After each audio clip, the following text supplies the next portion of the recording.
Salut, je vais te faire part d'une réflexion que j'ai en plein milieu de Shanghai. Il me reste encore une semaine en Chine et après je vais retourner en France.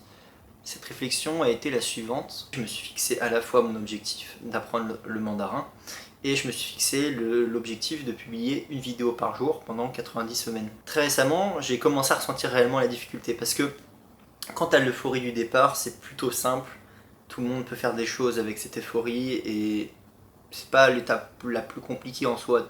T'as plus de la motivation que de la discipline et ça te demande pas d'effort. Et le problème de là où tu échoues et j'échoue aussi, c'est quand ça commence à devenir difficile. Mais quand ça devient difficile, justement, ça veut dire que c'est dans ce genre de moment-là où les personnes craquent et du coup elles n'arrivent pas à atteindre l'objectif que toi tu veux obtenir.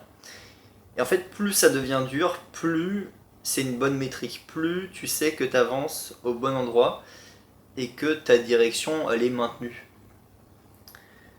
Je vais pas te faire un discours de 10 heures pour te raconter ma vie, mais toutes les fois où j'ai ressenti cette difficulté, où genre je sentais que j'allais craquer parce que voilà, tous les jours tu te réveilles, il faut que tu fasses la même chose, que tu répètes, répètes, répètes, jusqu'à atteindre certains paliers que tu as définis à l'avance.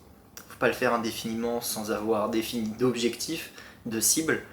Mais si jamais tu as défini proprement tes différents indicateurs, tes objectifs avec des métriques, donc des chiffres, tu pourras avancer sans avoir peur. Et au moment où ce sera difficile, tu vas comprendre tout simplement que ça fait partie du processus. Et que si tu veux te développer, tu dois passer par là. Il n'y a pas d'autre moyen, il n'y a pas d'autre secret. Toutes les personnes que tu vois qui ont fleuri dans leur industrie ou dans leur domaine, au bout d'un moment, ils ont bien pris les épines dans les mains pour avoir les roses. C'est-à-dire que tu as toujours une face un peu cachée, une part d'ombre de la réussite. La réussite, on la voit comme quoi c'est quelque chose d'extraordinaire qui te détache de la population. Mais justement, si ça te détache, entre guillemets, de la population, c'est parce que tu as souffert en fait.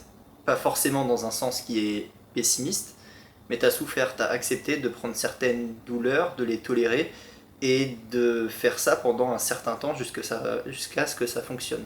Pour moi, ça, personne n'en parle parce que c'est toujours plus sympa de dire j'ai la dernière astuce qu'il te faut, j'ai le dernier conseil qui va venir sauver ta vie, un conseil en planification. Sauf que la réalité, c'est super dur. Pour réussir dans la vie, en tout cas réussir selon ta perception des choses, c'est super dur et surtout si t'es un minimum exigeant, tu vas voir que c'est compliqué. Là, t'as la télé qui s'est démarrée parce que je parlais. C'est terrible. Bref, je disais, la prochaine fois que tu vois des gens qui sont dans la réussite, dans l'opulence et dans les choses que tu désires, ne désire pas uniquement ce qu'ils ont atteint, mais désire également tout ce qu'il y a derrière. Et comprends bien que si tu veux atteindre ce même endroit, il faut que tu traverses les mêmes choses au préalable. Et donc du coup, il faut que tu considères que la période que tu es en train de traverser, là, la période difficile, où justement tu es au milieu et tu n'as plus le bénéfice de la motivation, et du coup tu dois uniquement compter sur la volonté qui est quelque chose de très dur, hein, parce que vraiment se lever tous les matins en faisant la même activité, en sachant que les résultats ne se produisent pas instantanément, c'est très très compliqué pour l'ego, pour plein de choses en fait, pour son mental. Donc voilà, prends toutes ces choses en considération. Je te souhaite une bonne soirée et d'ici là, avance bien.